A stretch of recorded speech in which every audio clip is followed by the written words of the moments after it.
আজকে আমি একটা নতুন ভিডিও নিয়ে চলে এসেছি। আজকে বানাবো পালং চিংড়ি। পালং শাক ভালো করে কেটে ধুয়ে রেখেছি, পরিষ্কার করে ধুয়ে রেখেছি।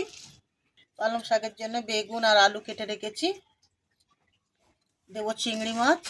এখানে চিংড়ি মাছ ধুয়ে কাটা আছে, আর এখানে পেঁয়াজ কুচি আছে, কাঁচা লঙ্কা আছে, এখানে আদা বাটা আছে। গরম হয়ে গেছে, শুকনো লঙ্কা আর 5 ফোড়ন দেবো, পেঁয়াজ কুচানো দেবো, চিংড়ি মাছে একটু নুন হলুদ মিশিয়ে নেবো, হলুদ। চিংড়ি মাছটা দিয়ে দেবো, পেঁয়াজের সঙ্গে একসঙ্গে ভেজে নেবো।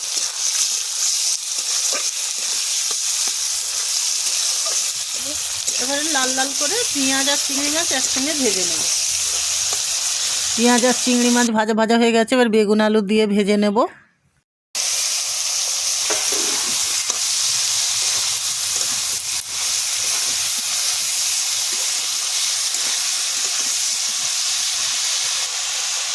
নুন দেব,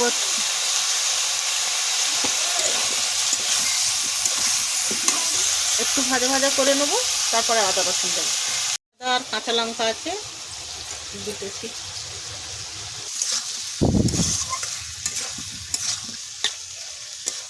এবারে একটা করে মশলা দেবো, হলুদ গুঁড়ো,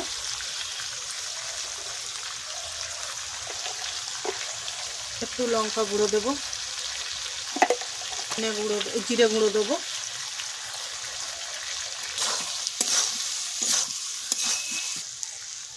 একটু ধনে গুঁড়ো,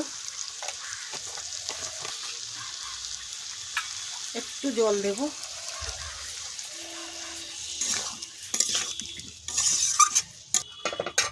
এবারে দেবো পালং শাকটা, কেটে ধুয়ে রাখা পালং শাক দেব।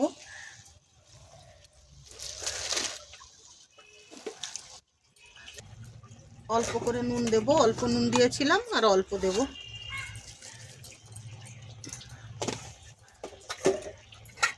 এবারে একটু চাপা দেব।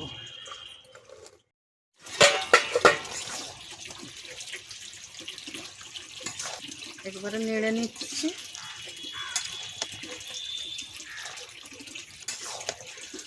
ভালো করে নেড়ে দিলাম।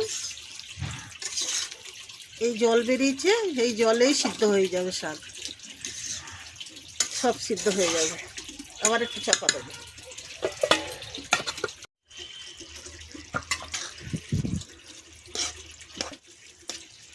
পালং শাকের তরকারি হয়ে গেছে, এবার নামিয়ে নেব।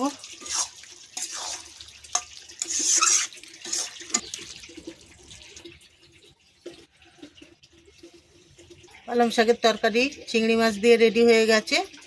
যদি ভালো লেগে থাকে লাইক কমেন্ট শেয়ার করে দেবেন।